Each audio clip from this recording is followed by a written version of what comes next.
Welcome to episode 7 of this tower defense series, where I'm today going to show you how to add visual effects. So when I place a tower down, there's a visual effect, and when I upgrade it, there's a visual effect, and there will also be this visual effect when you kill the enemies. So let's get started. So what we'll start off by doing is locating this GitHub repository I made for some simple sprites of a cloud and a star for our visual effects. So we'll click on code and go to download zip. Then inside of downloads we can right click on it and unpack all and unpack. This opens up this, so now we have them in here. So we can now go to assets and go to sprites, where we can right click and create a new folder, which we will call visual effects. Now open that up and then drag the two images in here.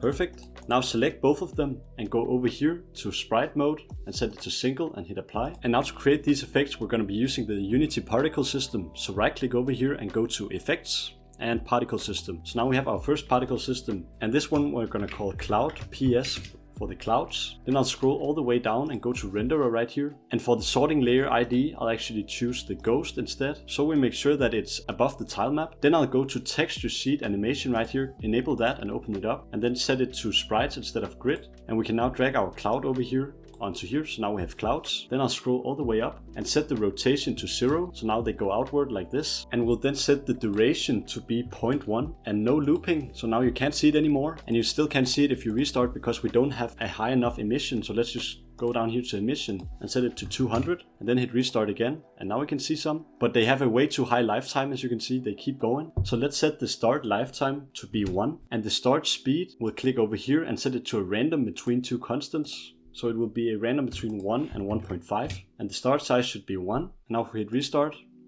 they are there for a bit of time, but we want to scroll down and find this one called color over lifetime, so enable that and then click here. Then over here at the start, up here, we'll set the alpha to 0, then we'll click here so we make another one of these sliders, like around here, maybe 8% or something like that, and set the alpha all the way up. Then we'll add another one right around here, around 35%, and this should also have a 255 alpha, and then over here we can set it to 0. And if we now restart it, you can see it slowly fades out. Then let's now go to shape and set the radius to 0.5 so they spawn more closely. And actually the lifetime is way too high still, so I'll set it to 0.35, like that. So now it's just a quick little visual effect. Perfect. Let's now close the particle system down, and then we want a way to destroy the particle system when it's done playing. So what we'll do is go to assets and go to scripts and create a new C# script, create a mono behavior script, and we'll call it destroy after time. And I've always wanted this to be like an integrated part of Unity because I use this all the time. But what we'll do in here is just keep the start function, and then we will add a public float called time. It's a very simple script, by the way. And then in here we'll just do destroy game object, comma time. So our game object will just be destroyed after some time, and we can set the time up here to whatever we want. Now let's head back into Unity and click on our cloud PS, and we'll click on add component and do destroy after time, so this one. And I'll set the time to 1.5 seconds, that should be plenty before it's done playing the particle. Then let's now make this into a prefab, so go to assets and go to prefabs and drag it in here. So now we have a prefab of it, so we can now delete it up here. Then let's create the hit particle system, so when we hit an enemy and they die. So again we'll right click over here and go to effects and choose a particle system, open that up, and again go scroll all the way down and go to renderer and set it to ghost so it's above. Then on texture sheet animation, click there, we'll set it from grid to sprites and click right there, and let's find the hit, the star, so this one. Now we'll scroll to the top, where we'll set the duration to 0.1 and the looping to false, and the lifetime should only be 0.1, and the speed should actually be 0 because it's not going to be moving. Then I'll set the start size right here to a random between two constants, which will be a random between 0.5 and 0.75. And for our start rotation, I'll also set that to a random between two constants, which will be 0 to 360, so it can be any random rotation. And then I'll set the emission to 100. And if we now play it, it looks pretty weird.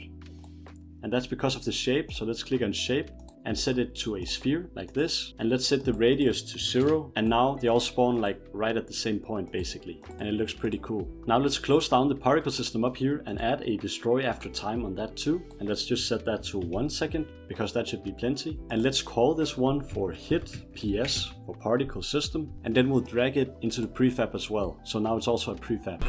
Now what we'll do is go to scripts, and in here we'll open up the projectile script, where we will at the top add a public game object called hit PS. So this will be our prefab we just made. And then we want to spawn it somewhere. So we're going to spawn it down here when we hit the enemy. So we'll do instantiate hit PS, comma, transform.position, comma, quaternion.identity. So it spawns at the right position, just where the projectile is and hits the enemy. Then we also want to go into tower.cs. And in here we will also add a public game object. But this one is going to be called cloud PS for when we build our towers and when we upgrade them. So in our wake function, this is basically when our tower is spawned. We will do instantiate cloud PS, comma, transform.position, comma, quaternion.identity. And let's copy this because we also want it to happen when we upgrade a tower. So scroll down and here we have the upgrade and I'll just put it at the end. That should be all fine. And now if we head back into Unity and click on assets and go to our prefabs, we can first click on our projectiles. So we have the arrow right here, so open that up. And we have this hit PS, so just drag the prefab right here, the hit PS, onto here. And also for the wizard build right here, so click on that. And let's also drag the hit PS onto there. Now for our towers, we have the archer tower right here. Let's scroll down and we have this cloud PS. So drag the cloud PS prefab onto there. And let's do the same thing for the wizard tower. We have it right here and drag the cloud PS onto there. Now we can go to scenes and we can try to play our game. And I have a bunch of money right now, so I'll just place a tower. Yep, we saw the cloud PS, and when I click on it and upgrade it, again there's a cloud PS and upgrade again. Nice. And let's hit go. And yep, we can see the enemies die over here. And the hit PS spawns. So I hope you like this episode. In the next episode we will be adding audio, so stay tuned for that. And also go in the link in the description and learn Unity and publish your first game today in only 3 hours. In there I have a course for that, and you will also be part of a community and get direct access to me to ask me any questions. So go check that out in the link in the description and have an amazing day.